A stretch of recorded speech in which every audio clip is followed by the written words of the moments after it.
You know when someone asks, "How was your day?" and you just say, "Good." Well, today, we're going to change all that.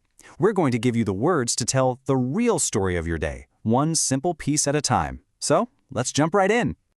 Think about it for a second. Your day isn't just a boring list of things you do. Nope, it's a story. From that first stretch in the morning all the way to that final yawn before you fall asleep, it's all these little moments. And today, we're going to figure out how to tell that story in English. So here's the big question, right? You live this story every single day, but can you actually tell it in English? Could you share the details of your life with someone? Well, stick with me, because by the end of this, the answer is going to be a big, confident yes. All right, every good story needs the right words. It's that simple. So first things first, let's build up our vocabulary. We're going to look at the key action words, the building blocks for talking about pretty much any daily routine. And it all starts right here, doesn't it? The beginning of a brand new day. So, what's the first action? Get up. Just two simple words that totally kickstart your entire story for the day. Okay, so once you're up, you gotta fuel up for the day, right? And for that, we've got the phrase have breakfast. It's the perfect, most natural way to talk about the most important meal of the day.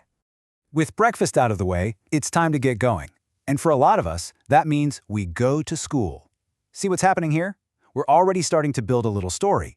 Just one action after another. And of course, at the end of a long day, what's better than just kicking back and relaxing a bit? Maybe you watch TV. So these four simple phrases, get up, have breakfast, go to school, and watch TV, these are like the essential building blocks for telling your daily story. So we've got the what of our story down, but to make it really pop, we need to add the when.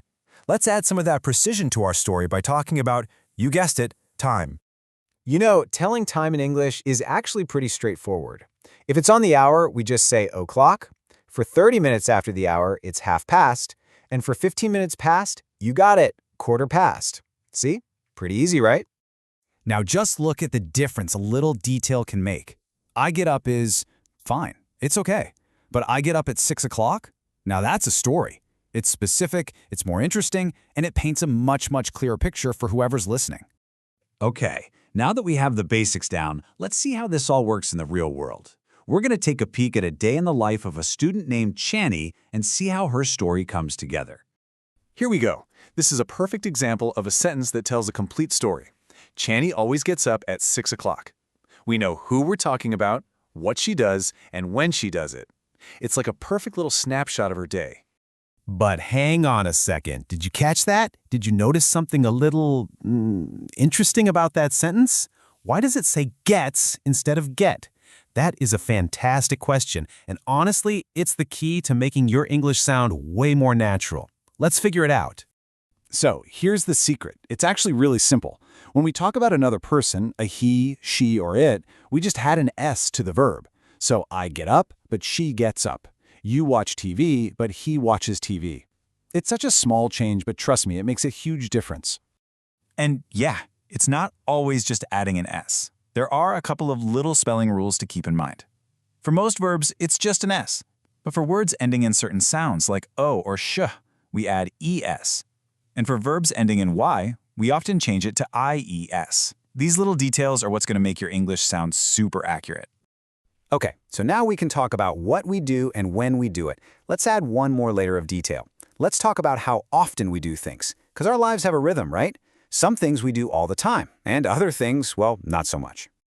This slide gives us a really great way to visualize this.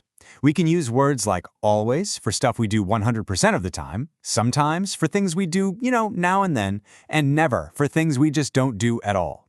These super useful words are called adverbs of frequency. And the best part about these words is that they're so easy to use. They just slide right into the sentence, usually right before the main action word. Richard always drives. Lynn sometimes rides. We never walk. See that? With just one extra word, you've added a whole new dimension to your story. So, there you have it. We've learned the words for our daily actions, how to talk about time, that little grammar trick for talking about other people, and how to describe how often we do things. We have all the pieces of the puzzle. Now, it's your turn to put them all together. Just take a second and think about everything you can do now. You can talk about your daily routine, you can describe what your friends and family do, and you can even talk about your habits. You seriously have all the tools you need to tell your story in English. All right, now for one last challenge. I want you to think about your own life.